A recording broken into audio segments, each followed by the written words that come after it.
Okay. Stay right by you. We ain't going. Good morning everybody and welcome back to the channel. So today we're in Portsmouth and we've come to see the D-Day story. Now I've already showed you the rain, but I'll turn you around now and show you the car park. Now it's not completely hammering it down. It's a fair sized car park. And the D-Day story is this way. So let's go take a look.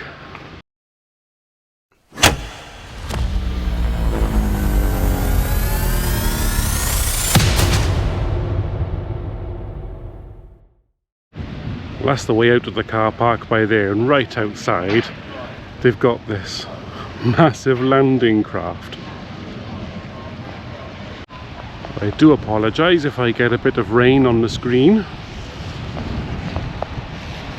but I shall try not to and wipe it off when it happens. So I'm not sure if we're allowed to go in there first or whether it's a separate cost, but I will find out for you. There's the information about the landing craft. It's an LCT 7074.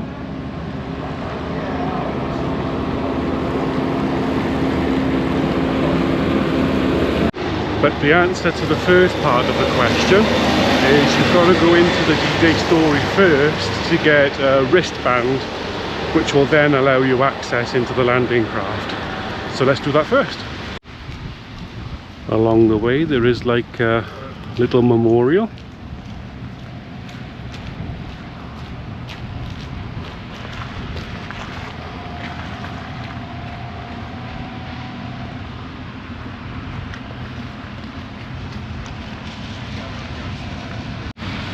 Which brings us across to the main entrance, and you can already see inside there they've got a gift shop, which is pretty standard for these places, and they've even got a bit of a cafe over there in the corner of the gift shop.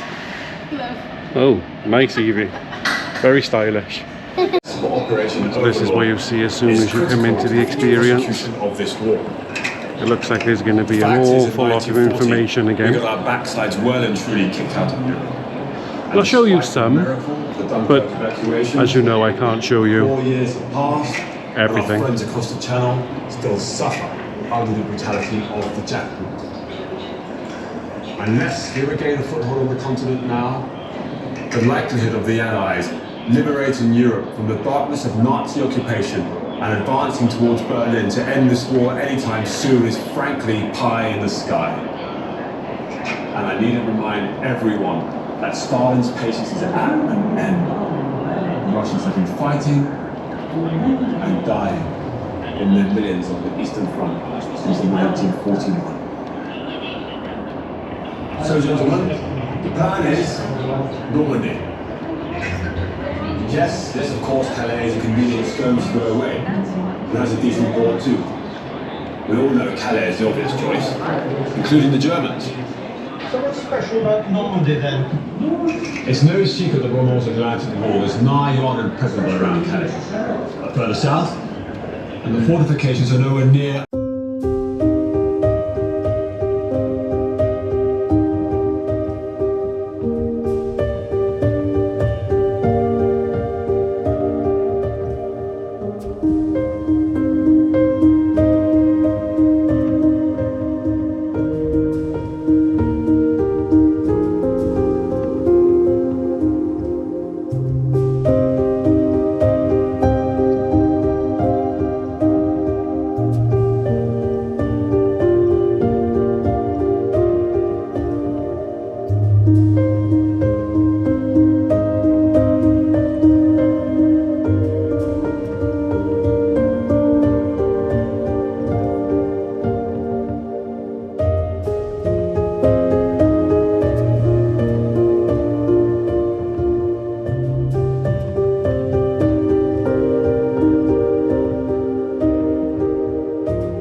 So there's some pretty cool stuff in here.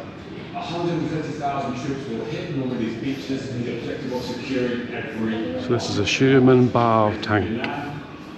Every 90 days. which I don't believe we saw in the Tank Museum. And if you haven't seen the Tank Museum, I'll put a card there for you now so you can go back and see over 300 different tanks. Even once the beaches are secure, France will be very hard won. Tougher than I think we both North Africa and And we saw the full size of that, didn't we?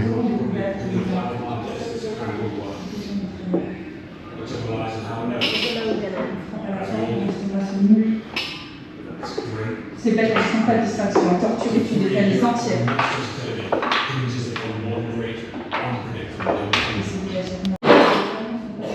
Some quite interesting little artifacts in here. Even original matches. Les partisans ont déjà été arrêtés hier soir. Les renforts appris en Normandie.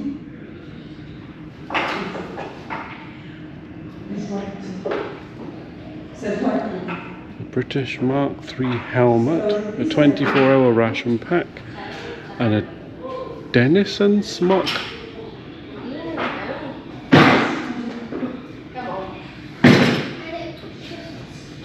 It's not a lot of food for 24 hours, is it just full of sugar?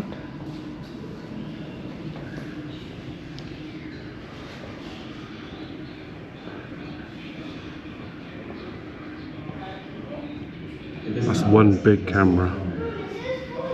Obviously it's an aircraft camera. And it would take photos like that.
So this is a model of what the beach and hillside would have looked something like. So this is on top of the hill. Barbed wire, gun emplacements, more barbed wire, trenches, and then right on the front of the hilltop you've got a pillbox. Lots more barbed wire, a rock face, lots more barbed wire. We're going down to the beach. Mum, by the time you were buying these, Tank traps, you were Archie chasing panthers and then out to sea. around the line. So I want you to know that I'm scared. At least not Joe. Gentlemen, I spoke with full attention to these. They shouted At at the the risk of crystal going over old ground, let's remind ourselves why this exists for Operation Overlord is critical to the future prosecution of this war. So that's obviously some kind of landing craft.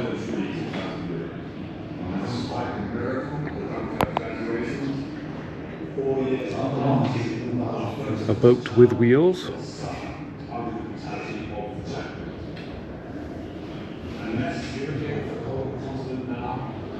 The likelihood of the Allies liberating Europe from the darkness of Nazi occupation and advancing towards Berlin to end this war anytime soon is frankly high in the sky. An amphibious truck.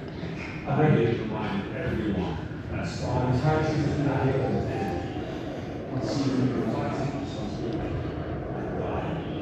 And then there is a place to find.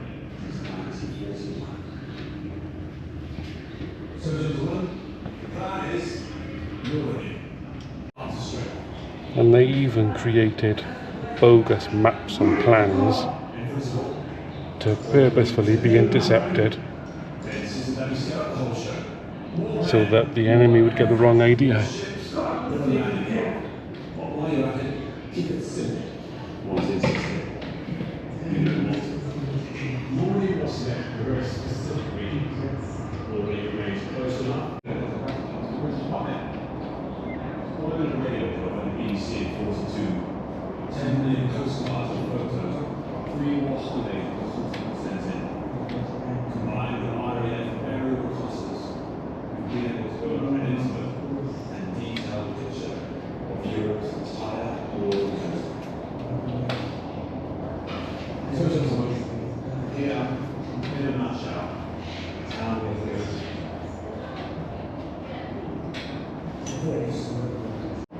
We saw plenty of those kinds of rifles on all those ships I filmed.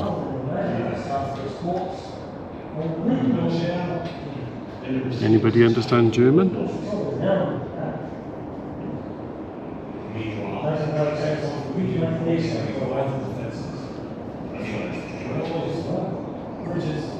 Portsmouth is well and truly full of history. I'd recommend coming down here any day. You could spend a full week here and still have plenty of things left to see. I myself have been here 4 days and have so much to show you already.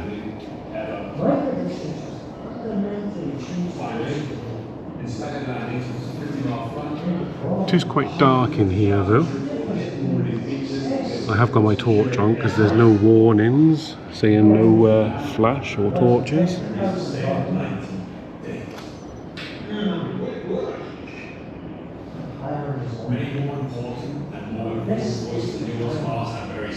If they don't go now, it's certainly no piece of cake. The invasion, storm, France will be very hard. It's another couple of weeks. But in my opinion, there is another film that shows on the screen by here. I'd hate to be in Ike's shoes right now. This is one hell of a decision. I've been his aide for 3 years now, and frankly, he's still got this. The man hardly sleeps. Has me driving. I can't work out if this is meant to be American or Right British. as a butt. And now he's back, locked away with mommy and the rest, sharp as a tack. I'd go plumb crazy with exhaustion, but he simply dances effortlessly between the political and the military like he's Fred Astaire. Meetings with chiefs of staff 2 and 3 times a day. You know I can't film that. Churchill, whenever he drops in unannounced, What's actual? taking de Gaulle on a whistle-stop tour Like a of little the war 3D room, model. just to keep him on side. He's equally relaxed in the company of the ordinary soldier of the King of England. And now, I'm guessing that's what from the must sea feel like the eyes of and the then world up watching. inland. He's going to take the biggest damn gamble in military history. It actually says by here, a 3-dimensional used to brief troops on the 1st Hampshires who landed on Gold Beach on D-Day. When I get back, And that comes into this room. Just got a nice landing craft in the middle.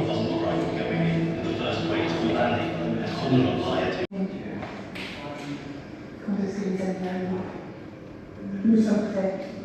Mais la guerre, ça se méfie déjà de notre faire. Nous serons découverts tôt ou tard. Nous quitterons notre travail. So there's a film playing in the back of the landing craft.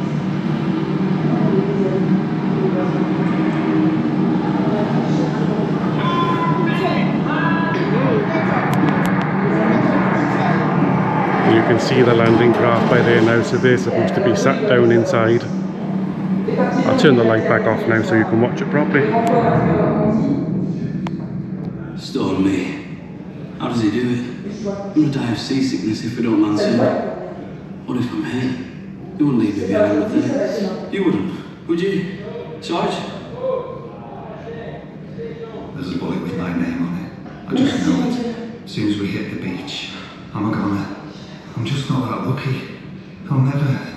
God, Irene. I'm so sorry. They haven't a damn clue what they're in for.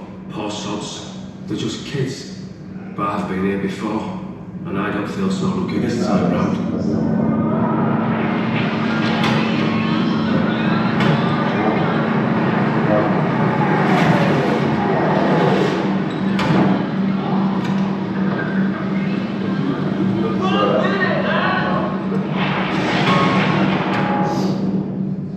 If the South Lancashires clear the way for us, it shouldn't be too bad, should it? I mean, the Jerrys can't be crack troops, can they?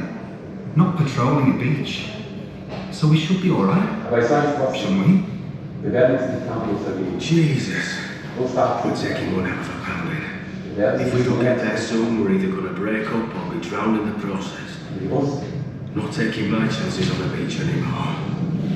So, what are you going to do?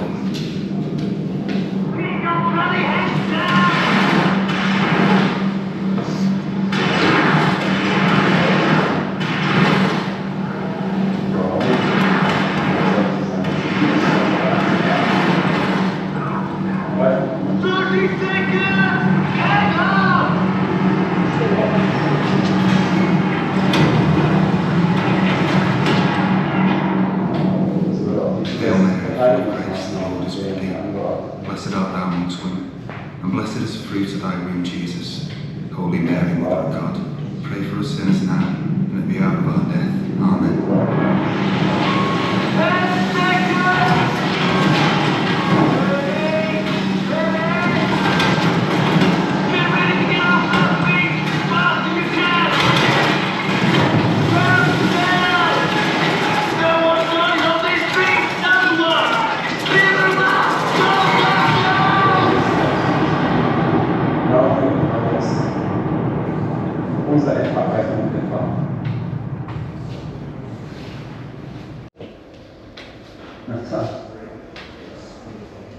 Amen.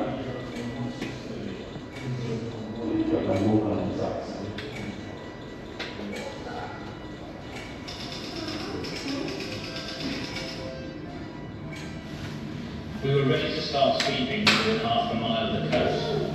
It's not a pleasant feeling to make a bloke spit any moment. Joseph Newbold, Dr. Mine Sleeper 261, Royal Navy.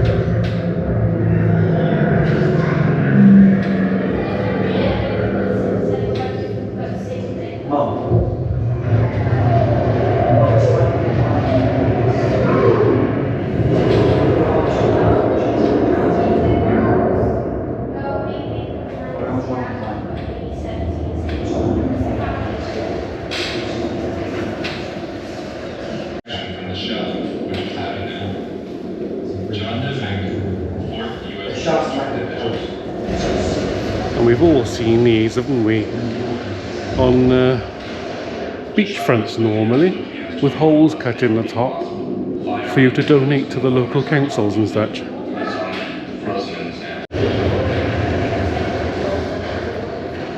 Flags we should all be proud of.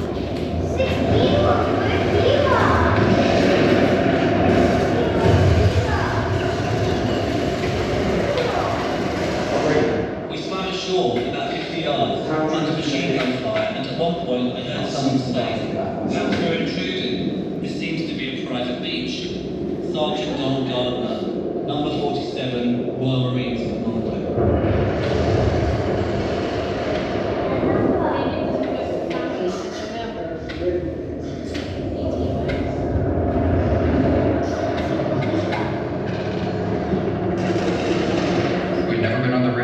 If I do these screens like this, then you can then just zoom in if you'd like to know what the artifacts are.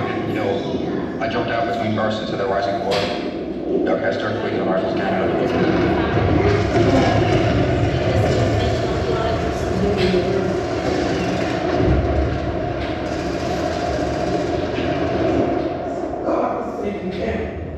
Everything seemed to have gone to plan.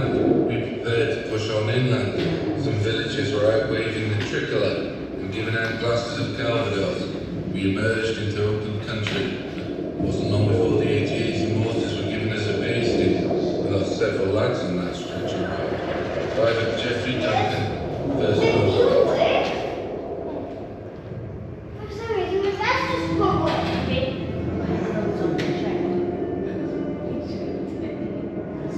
It's actually quite a detailed picture. After somebody's worked it all out and written on it to point everything out for us. 13 men, one other officer beside myself. Captain Edward Wazinski, 1st U.S. Infantry Division.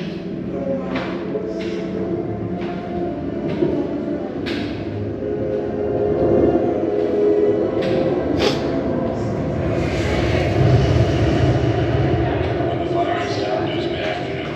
I could not hold the register enough to shave for the next few days. Private John Fitzgerald, 101st U.S. Airborne Division.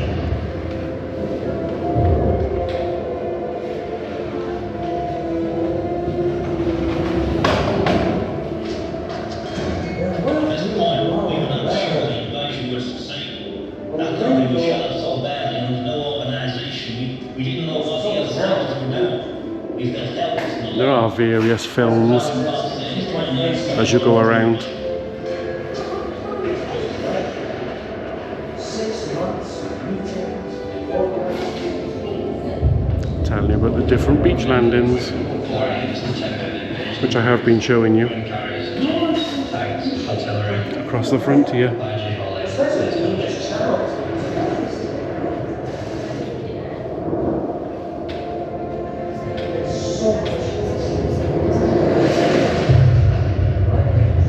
One of the soldiers opened the door and went out carrying the broomstick and the white sheet. I said to her, well, it's all over for us now. Gefreiter Joseph Hager, German 716th Division.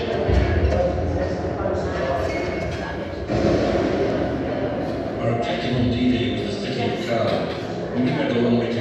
We had to face some causes, which we did on our hands and knees. The German bullets were From this beachhead tonight, take it and fight or die. That's it, and the men kicking it. Royal Marine, Charles Kennedy, number 3, Great Outbreak.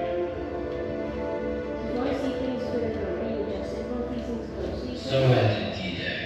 Very little sleep, worry about our exposed position, lack of ammunition, and only hard chocolate bars. Captain Charles Shell, 101st U.S. Airborne Division. This one's a bit more spread out, so I'll have to walk across a bit for you. The point is that never did I ever feel that we would not be successful. Less so in combined operations. Gustav the pigeon.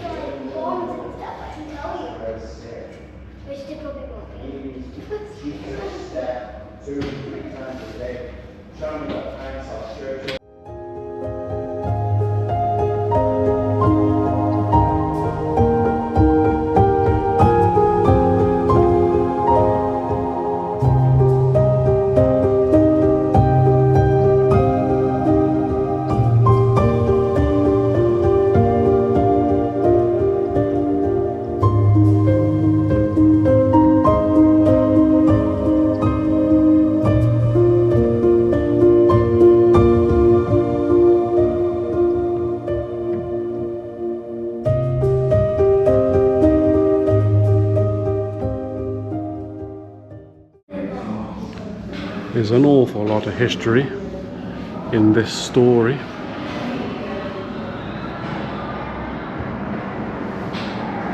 All dedicated to the D-Day, not just the war, the actual day.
looks like an RPG to me.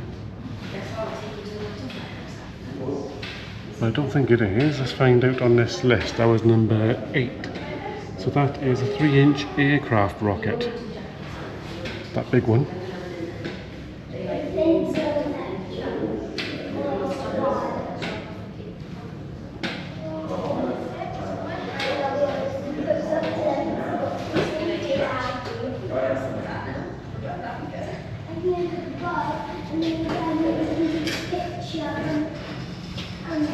So if you've spotted all the numbers, you can see what they were.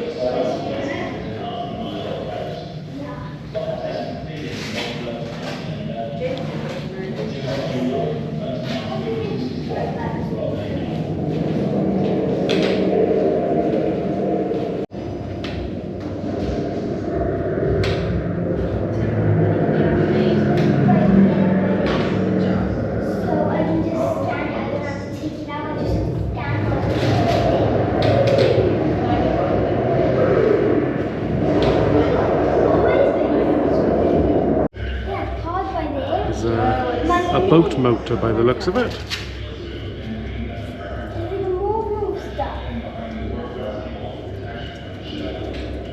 See anything in the shop?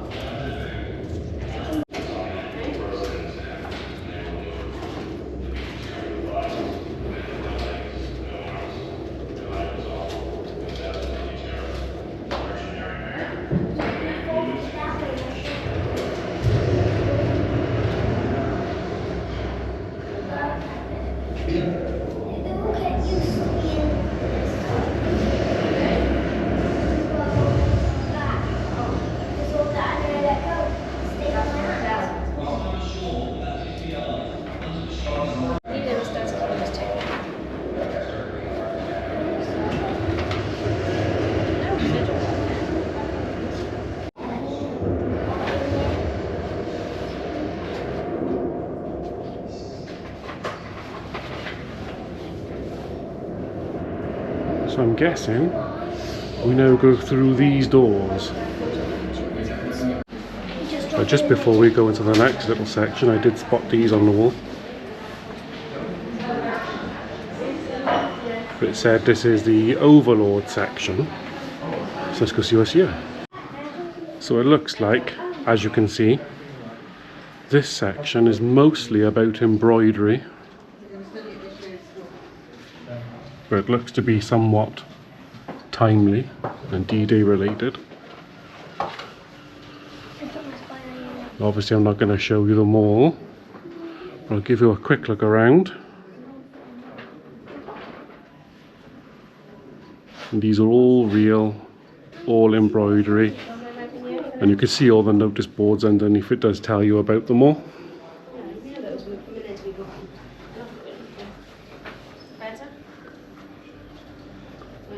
But I will give you a quick look.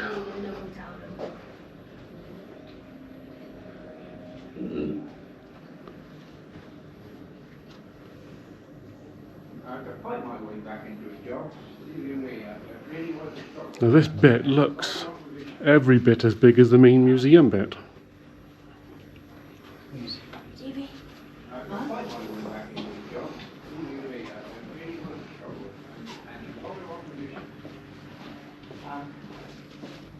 When we come back from the war, the only thing we have our injuries and getting back where we had to come back with the feet. That'd be a good backdrop for your green room, Kev.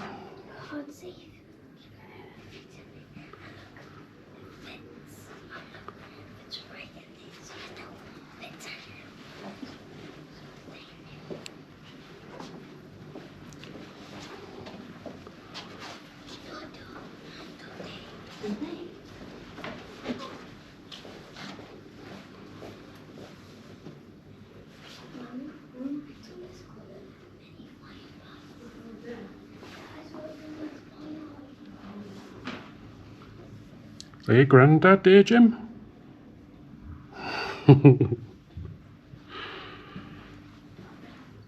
It's a quite impressive, mind. The war To think somebody's taken the time to embroider all of this. And it looks like they tell the story of D-Day. This is a big one. Very aggressive after the war.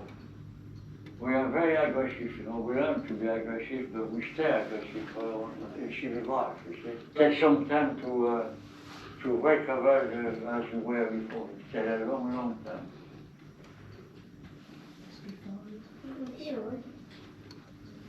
I look upon it, I was thoroughly idiotic at 19, as one is, and I enjoyed some of it, and some of it I didn't enjoy, and some of it was sad, and some of it was good. You know, it was a very mixed time.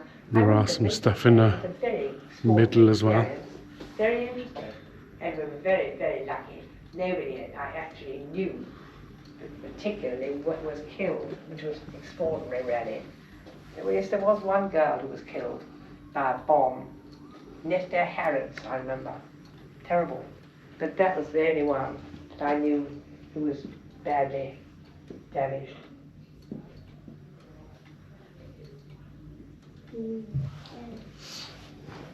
The first time I came back to Dorset was 1985. There was two coachloads of us. There's a load that couldn't come because we couldn't get another coach to come. Tells you about whose medals they actually were as well. I've been coming for quite a number of years, and I've missed a few, but the last 15 years I've been coming all the time.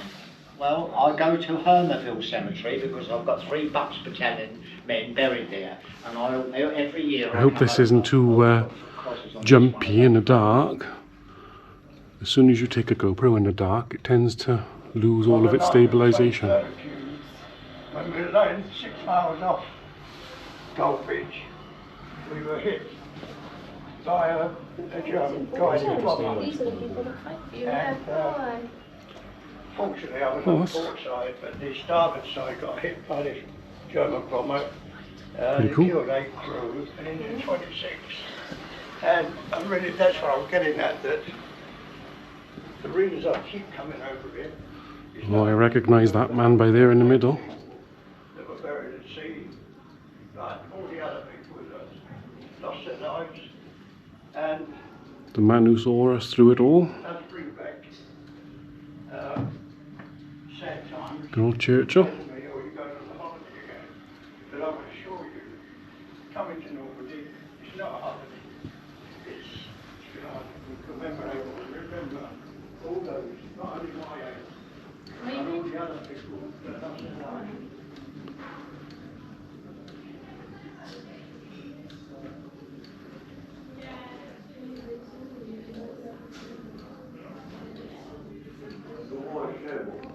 Now, I'll light one of these up a little bit now so you can see the level of detail.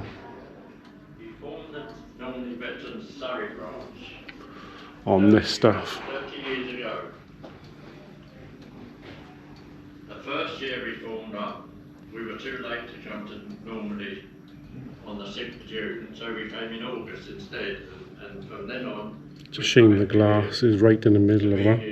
Be there on the 6th of June. I go to the doctor's Right. and say to him, Shall I light one up and show you the level of detail? Let's pick this one, shall we? Take a look at that. And each of these are just as detailed. I suppose they've not got bright lights in here so as to preserve them. So I better turn that back off.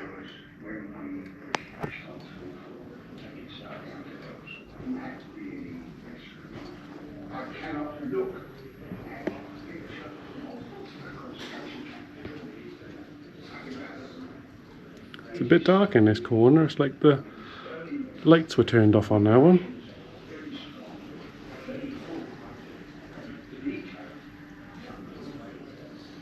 And you can see they do tell you. Well, that abruptly ended, didn't it? My GoPro overheated, so I'll tell you again. They do all have their story of the D-Day progressing and the story of what is depicted directly below. Now in the centre by here, it tells you how the embroidery was actually made.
So I quite enjoyed this little section. It's almost as good as the main museum itself.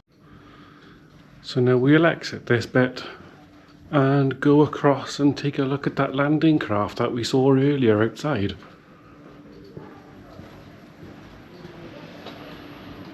So we're back outside the main bit of the museum. There's another statue by here. I'll move in a second so you can actually see him and not just the sun. It says he's Monty, which is Field Marshal Viscount Montgomery of Alamein. And here he is in his glory. So the landing craft is only just back by there. So let's get on and have a look at that as well. So we just found out off one of the guides, this is an actual landing craft that made over 30 journeys during the war. And after the war it was actually used as a nightclub up in Liverpool, after which it fell into disrepair and sank. And in 2014 they dredged it, brought it back up, restored it and brought it down to Portsmouth to be on display here at the D-Day story. And it was actually used to transport tanks, hence why it has some tanks on it. And there's a toilet over there and a sink. As usual, I always find the toilets.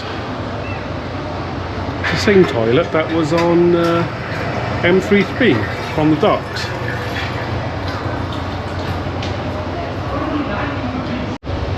And you can explore it all, even up onto the gun decks. So of course, you know, I'm going to take you there.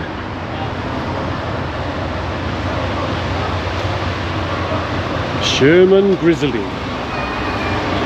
We all knew it was a Sherman, it was very distinct. At least there's not many steps, especially after all them boats yesterday. And from looking at it, I can't tell you what that is. So I do hope there is a sign.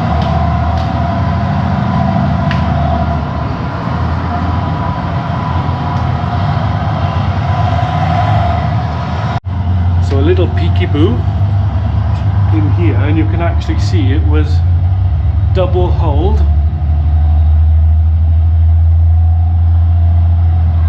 There's a bit of a sound effect out here for this tank and it's rather loud. And you can see more of that double hull as you come through into this section back here.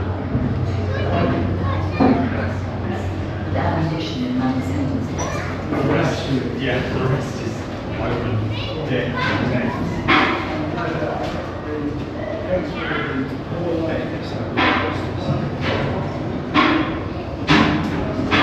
So again, the sleeping quarters, where you're at.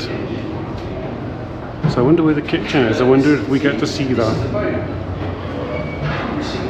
And you can get a video to play, and what plays depends on what you press.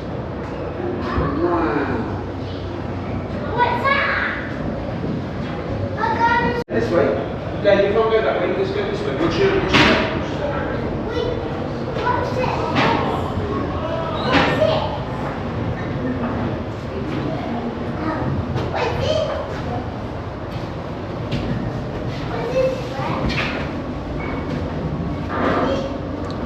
So now we get to go up the steps. Because apparently the last way I tried to go I wasn't allowed.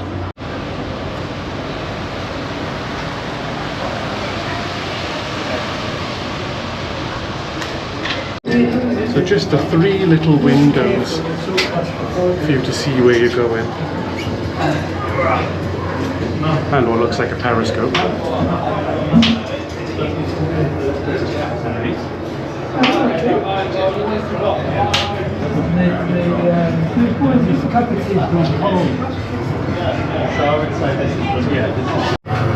And I can vouch for it being a very tight corridor, at least for a big fella like me.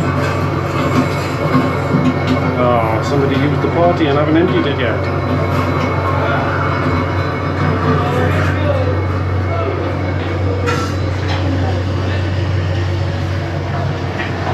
So that's the kitchen, or the shop. I think it's the kitchen.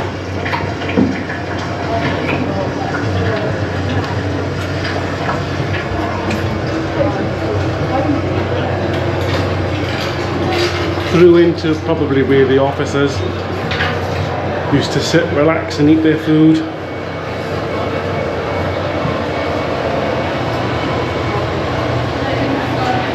Out on deck. Have I found the officers' toilet? Maybe. It's right next to the officers' canteen.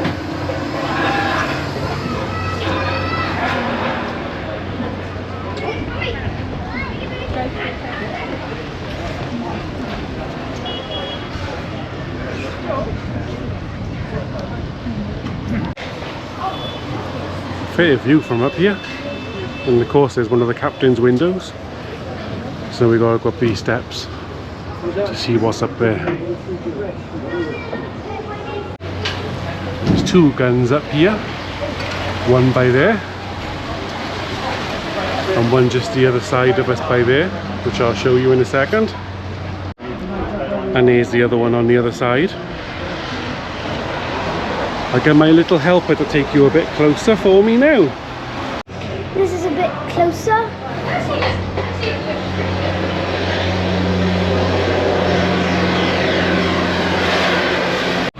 You could see shipping charts through that little hole by there. And for some reason that periscope from downstairs only comes up by here and doesn't quite see over the top. So I'm not quite sure entirely what this bit was for, but I can tell you there's all the flags that we have seen in previous videos.